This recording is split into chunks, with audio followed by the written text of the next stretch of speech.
Bismillahirrahmanirrahim. Assalamu alaikum. Hopefully, you guys are well. I am currently in the middle of a night shift, and some events transpired which prompted me that I should probably go and discuss it with you, because I'm pretty sure if it's not happened to you already, it would have happened to a colleague of yours, a nurse of yours, a junior of yours, or it might happen to you in future.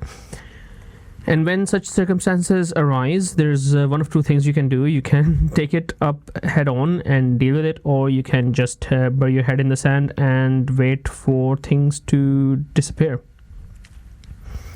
So before I start any further, let me tell you that most NHS trusts, I think all NHS trusts, have displayed on their front doors and needy departments that there is zero tolerance for violence, abuse and harassment, bullying for our staff, whether it be physical, verbal, racial, etc., etc.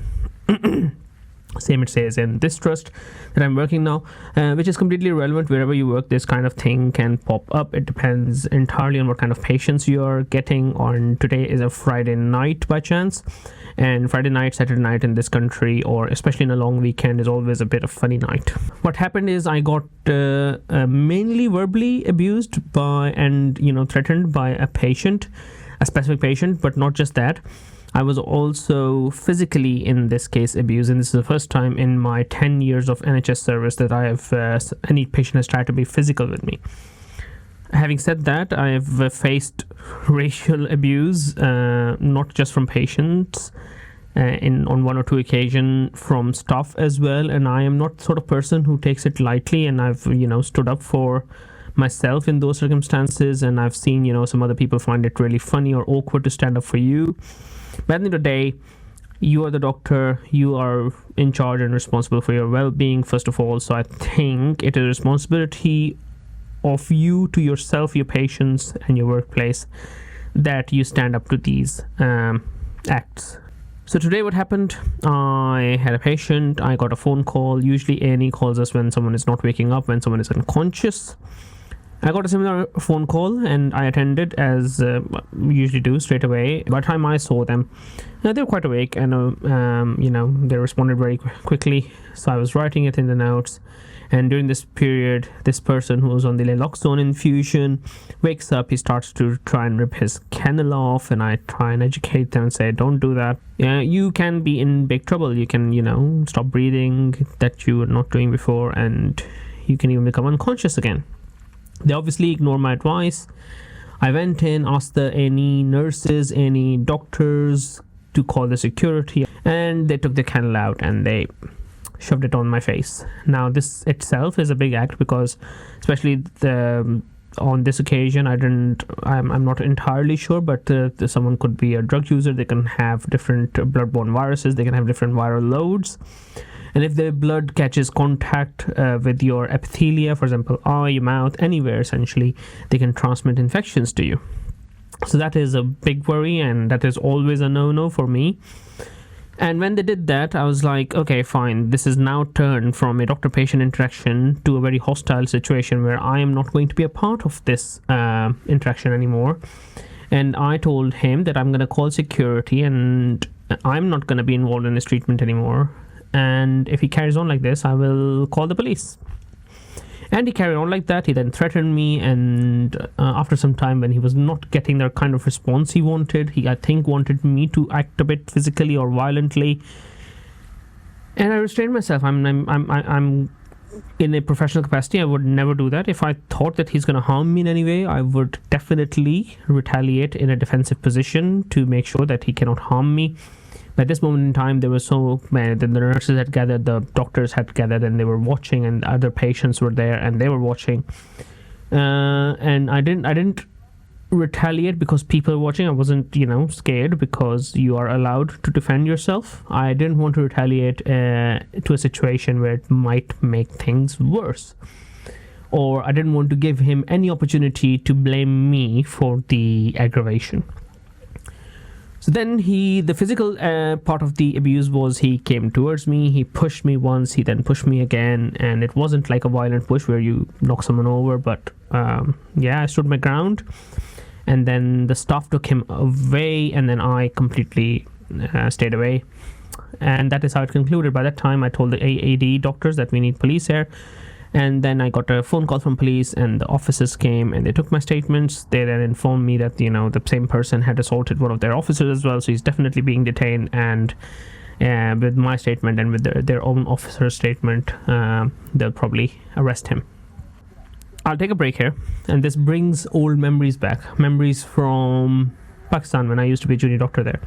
I remember one of the ICUs in the biggest tertiary hospital in Pindi, Holy Family Hospital, was raided by a certain political entity because one of their VIP patients didn't get VIP treatment.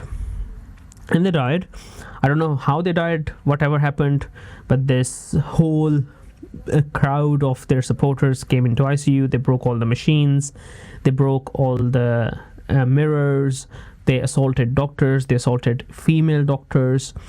And when they went to complain about it, no one would listen to them. And when they went to the police even wouldn't listen to them. Things which were different in this case, as soon as the staff saw that something wrong is happening, and the public saw something wrong is happening, they had the courage, the moral, the ethics of standing up for me.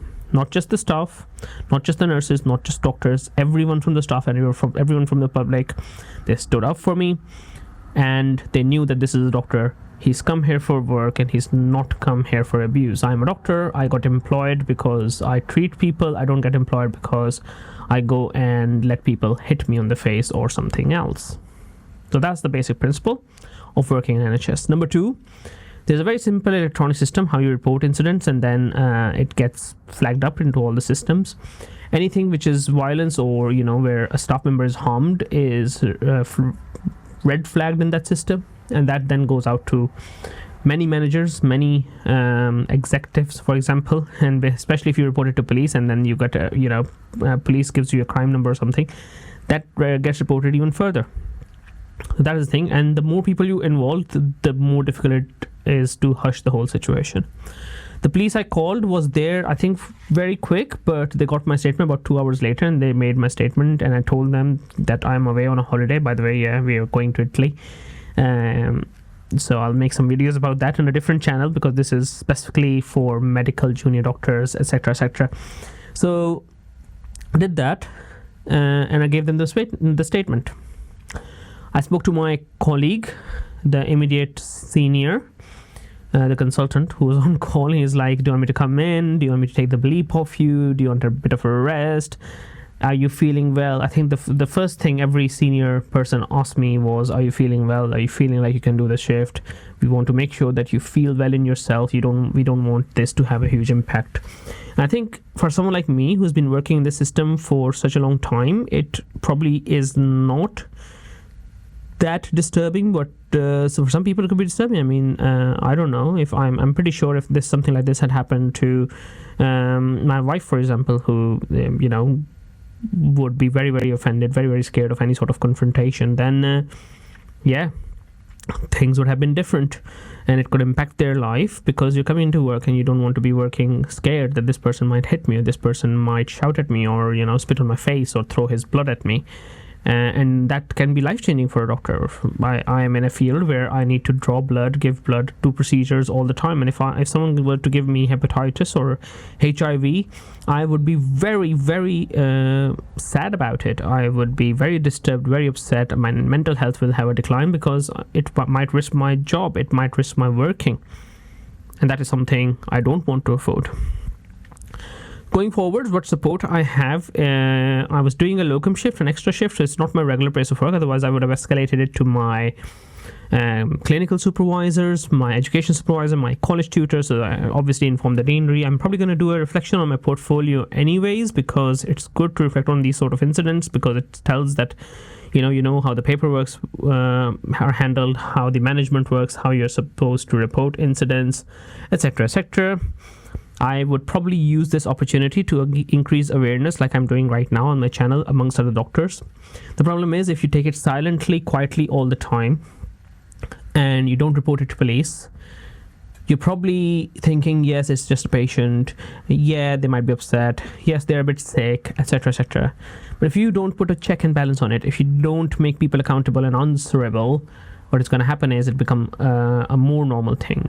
And this is coming from someone who has seen it physically happen to my colleagues, my near and dear ones, where they're beaten up by crowds just because they couldn't keep someone alive. And there has to be boundaries, there has to be limits, and it's you and me who can develop these limits. While we're talking about limits and these occurrences, these are not uncommon. These happen even more commonly with our nursing colleagues, because they're the first people who come across with these patients. There are certain high-risk patients, especially sometimes prisoners and drug users, and there is a certain class of patients who are more prone to mistreating medical stuff. And with nursing staff, sometimes what happens is their managers hush them up because they don't want paperwork. They don't want, the back and forth paperwork and inquiry and investigation with police officers all the time. But my consultant was very supportive. He said, if I were in your place, I would definitely make sure that that person gets what they had coming for them. They also said something on the lines of, if someone's trying to beat you up or is threatening you, you do what you have to do to defend yourself. And I was like, okay, well, yeah, maybe, but again, at this moment in time, it is very, very important that you keep your cool. Mind it, don't let anyone hit yourself if that is at all possible. If you think you can defend yourself, you have the right to defend yourself. I knew what this person is capable of. I knew that he cannot physically overpower me. I also knew that his body language seemed more like he's trying to intimidate me rather than throw punches at me. If I had seen that punch coming or anything, I would definitely defend myself. If you don't stop it now, you may live to regret when any such person then harms your colleagues or your nurses or anyone else that you work with, or even sometimes close family members. And I don't want to see that day, and I reported it. And I would encourage any of you who faces any such sort of abuse, be it physical, verbal, even non-verbal, in forms of racial discrimination, sexual discrimination, any sort of discrimination, I would like you to report it. If it's not a criminal matter, you don't have to go to police. Report it locally, get some support, see what avenues are available locally, and there is always going to be some avenues available. And the only problem is we don't know about it, and until you increase awareness and find out more about it, you will always be subjected to these. Anywho, so right now, I handed bleep to someone else, and I've taken a shower. I've changed my clothes. My scrubs are entirely different. They had blood over them as well from the same person. And then I'm carrying on with the rest of my night shift. And if you don't feel like you can carry on with the rest of the shift, just tell your supervisor and they have to sort some cover out for you.